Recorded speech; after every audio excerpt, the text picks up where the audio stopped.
well, seeing as we have put Titleist 755s back in our bag, just like David Toms has, and Steve Stricker has as well. This gives an interesting concept to what we're going to talk about. Big manufacturers. Mostly we're talking about Titleist, but the same thing happened and is still happening with TaylorMade and their new, whatever they want to be branded as now. They were sold, rebought, sold, they acquired Adams. We all know TaylorMade. TaylorMade went through a bad patch when they started to release new clubs like hot chocolate. It was every second. You just bought the driver, then another driver came out. Right.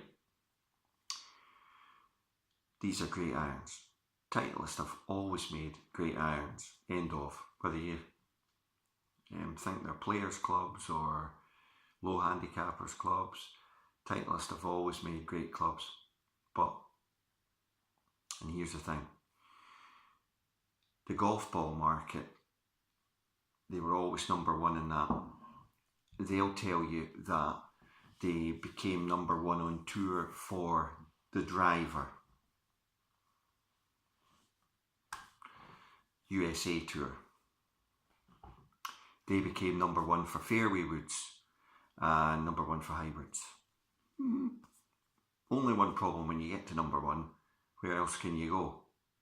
More than likely only one way, and that's down the way. So one thing that really has annoyed me with Titleist is, why all of a sudden have they started going down the route?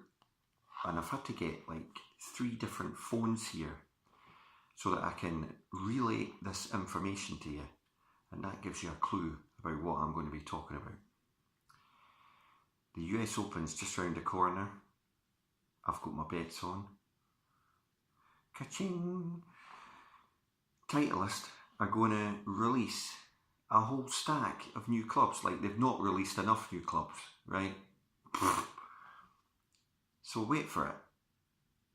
The new Titleist T100, the 620MB and the 620CB irons will make their tour debut this week at the US Open, marking the first opportunity for players to use the new irons in competition. That alone is crazy, because who's going to start gaming a new set of irons in the middle of a major? Right, the 3 new iron models are going to be introduced with the new TS2 and TS3 hybrids and the U500. How many clubs are they releasing? And the U510 utility irons. Right, now it goes on, there's even more than that. It is like overload on Club Central. But going back to what we started this with, 755s. Tour pros are putting these back in the bag and gaming them. From 2008, we are in, last time I checked, 2019. Right, let's get you more information, because this is where it starts to get really crazy. Right, where were we? There's that much on this. The other annoying thing about Titleist was they slagged everybody else off, TaylorMade included, about bringing a new driver out every 5 minutes. We don't do that. Right, let's get this in perspective, right? They launched the TS2 and the TS3 first, right? The TS2 was marketed as like the more forgiving, stretched back slightly head, easy hitting, flying long, best thing since sliced bread, right? And then the TS3 was like, that's going to be like the pro player, adjustability in the head, weight port movable, and you'll be able to tweak centre core, so it's going to be more low spinning. And right, so there's two drivers, right? Now that's Titleist norm, let's be honest. Then they decided we'll just sneak in the TS4. So they did that. And now, right, last of all, now I don't know if their marketing department actually thought about this, right? So TS4 gets sort of snuck in there, and you thought nothing of it really, because the TS4, who's heard it? Anybody? But now this new one that's come out, and it's the last one to come out. Hang on a minute, it's the TS1, and you're bringing it out last? Well, I'm no mathematician, but does one not come first? Not only that, but you're marketing the TS1 as the most forgiving driver you've ever made for slower swing speeds and amateurs. So, are you mental? Why didn't you bring that out first? Because you might have boosted your sales. Do you know what this is all about? They're all panicking about this King Cobra F9. All the manufacturers are. The thing was, Cobra brought this thing out, and not only can a pro use it, but an amateur can use it. And it does exactly what it says on the tin. Bombs it. So now we've got all these drivers, and honestly, when you look at the Titleist ones from above, they all look the same. There's no distinguishing features about them. I know their marketing is like the sleek black. Everybody likes that. It's understated. When you look at the tech, if there's any tech, it's in the bottom of the club and the soles, but it's well hidden. And like your Callaway Epics and things, they've got the carbon crown on the top, it's visible. They've got the weights at the bottom. The Flash, it's got that too. It's like, but it's not overly bling bling, right? Titleist's always been understated. But it shows you how much these bigger companies, and that's what we're talking about at the start, bigger companies are under a lot more pressure because the market's shrinking. The golf ball market is so tight now, there's that much more competition. Drivers, huge competition. And basically, they're all fighting for a slice of the pie.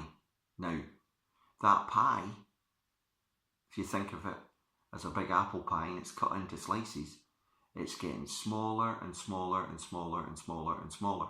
And why is it getting smaller? Because they've created this problem themselves. They make tremendous golf equipment. Brilliant. You can't fault it, right? It's super stuff. All the top manufacturers do.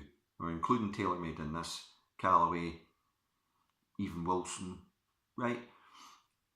Now, like I told you, we had this discussion in the pod stroke UCast about how they've effectively managed to crash the market themselves.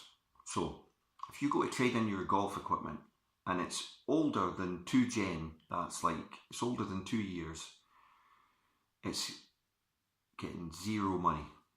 Honestly, it's gone.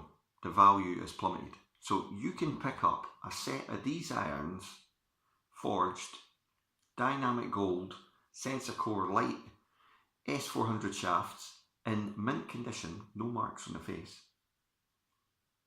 £70 for a set of these, right? Right now, go on eBay, you'll get a set for £65, £70, 40 pitching wedge. Steve Stricker and David Toms just put them in the bag, right? Why the heck would you want to pay £1,000 plus for a new set of irons? Or if you want to take it to the other extreme with the drivers, £500 plus, somewhere 800, 900, getting to £1,000. You go back 3 years, you're getting a top D2 Titleist driver. Let's keep it to Titleist now. You'll be lucky if you pay £55 for one. You've got the same diameter or Pro Launch or whatever exotic shaft you want on it, that still, the shaft has not dropped in technical value. The shafts are still, if you were to go and buy them, exactly the same. Maybe the graphics have changed, tweaked them a wee bit, but the price of them, 100 quid plus, 100, 200, they've not dropped, but you're picking up an entire club for £55. Who in their right mind is going to buy the new latest and greatest? Only the people that have the money to afford it, right? And they want the club in the bag, they want the image. Because performance-wise, you are getting nothing, absolutely nothing out of the new equipment. The old stuff from 3 Gen, even 2008, you are getting no advantage whatsoever, right? Classic example. If you need any more proof, David Toms and Steve Stricker, two of the most recognised and accepted professional golfers on the PGA Tour in America, they are playing these clubs. They have put them back in their bags. So, to summarise, golf club manufacturers really have put themselves under an enormous amount of pressure with all this marketing and all this hype. The bigger the company, the more overheads you have. It goes without saying. So Titleist on tour and TaylorMade on tour, Cobra on tour, anybody who's on tour with a tour truck, it's like running an F1 Formula 1 team. You need like £1 million plus to just throw away. And that is probably an underestimation on each year. They're probably more like,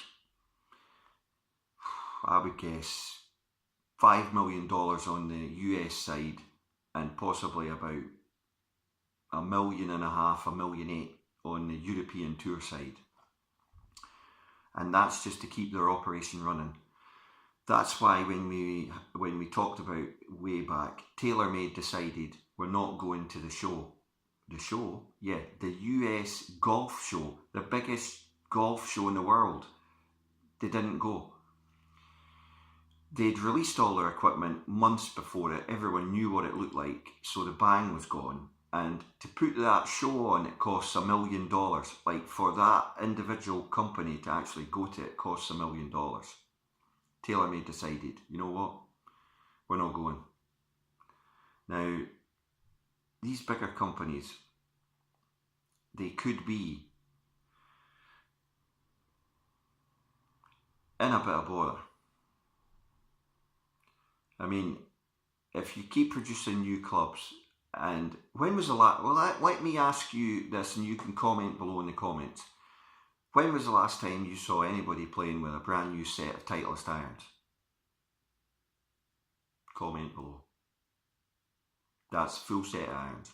Plenty of people have like Vokies in their bag. And I've seen a few of the new TS2 drivers, right? So, comment below about the irons though. The other thing is, if you're a golfer who bought a TS2 or the TS3 and you think, crikey, I wish I knew the TS1 was coming out, because that probably would have suited me a lot better, comment below. But literally the amount of irons that Titleist have brought out in the last little while is phenomenal. We've got the, I'll just read out a few, because bearing in mind we've talked about the new ones getting released. They've brought out the 718s, right? The Tour MBs and the MB and the CB, right? So obviously the new one's coming out. They were like 1,400 quid. They've brought out the 714 MB CB, the 718 MB CB, the 718 MB Steel, which is like a muscle back. I mean, honestly, they brought out the 716 CB and the 716 MB. I'm kidding you not. Titleist seem to be getting almost lost in how many irons they actually have on the go. There you go. And there is rumoured to be what the new one looks like. I'm not saying having too many clubs is a bad thing. All I'm saying is that these manufacturers are fighting for a slice of the pie that's getting smaller and smaller and smaller, because less people are buying new clubs, and people are using the loaf and going for 3-gen old or older and getting £70 bargains for forged clubs with all the modern shafts. And honestly, manufacturers need to buck up their ideas and change the game plan, because the model is broken. Comment below. Thanks for watching.